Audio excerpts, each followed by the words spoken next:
You know, one of the hidden graces, I suppose, is when you can really sit back and look at who you've been and who you're becoming and where you are in the present moment.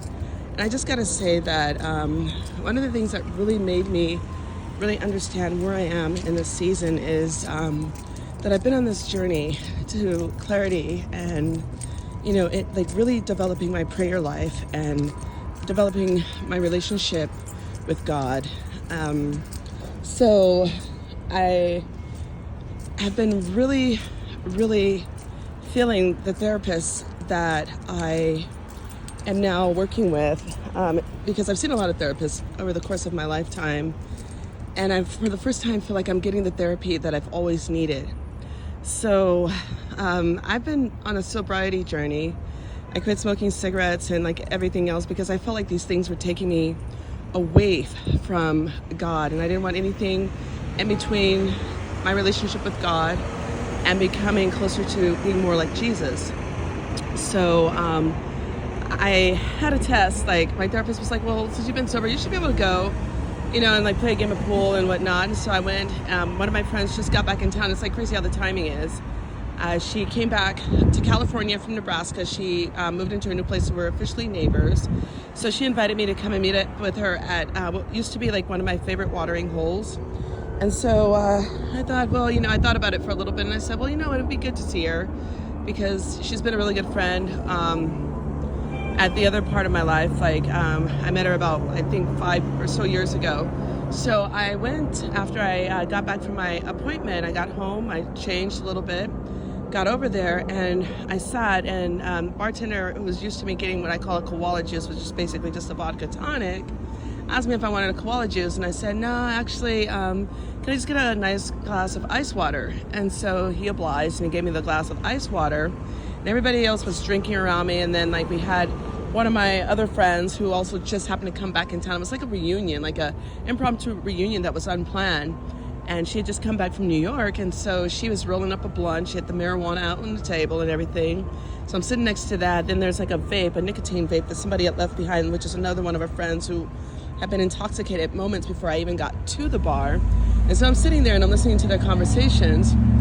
And there was other people that I, of course, know.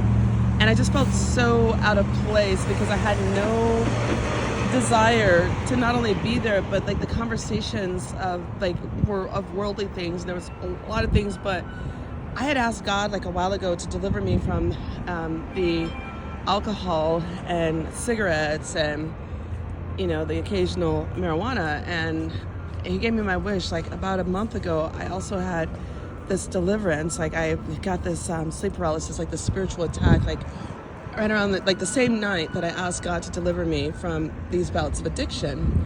And so what ended up happening is like I fell asleep and I saw like a shadow like in my place. Like it's so crazy too how this happens, because it's been a while since I had experienced this level of spiritual attack. And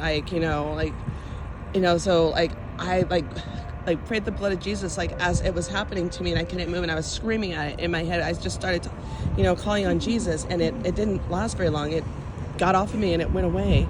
My place has felt so light. Like I feel the presence of God in my home now, and it's so crazy. So like like I know that there are other things that I have yet to be delivered from, but this is like a big deal because like I'm facing like all these other things. Like there's some opportunities, like there's a lot of opportunities are like presenting themselves to me, and so I wanted to get closer to God and like really like seek his guidance for like where I should go, like with every step in my life. Like I'm trusting God for everything now. And so if you have experienced something like this where you like had like something that had a stronghold over you, and all of a sudden it's not present in your life anymore, just know that you've been delivered.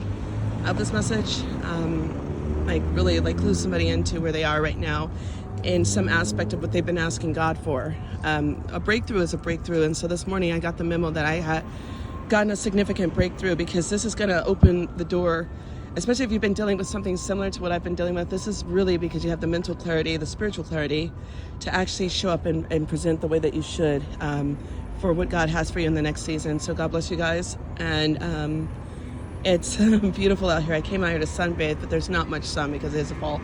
But it's still beautiful out here in downtown Los Angeles near Olvera Street, near the beautiful Union Station, which I absolutely adore. There's some things that are going to be going on down here. They've got some well sought after musical talent. There's going to be 5 musicians that are going to be performing on Monday, this coming Monday on the 13th. It's starting at 6:30 here. Yeah, anyways, I always hope that I can just, touch somebody, because we're all guided to different individuals for different reasons. Like they say, each one teach one, et cetera, et cetera. So like those that are drawn to me, I hope I have answered a question that has been putting on your mind. Again, God bless you. I'm leaving.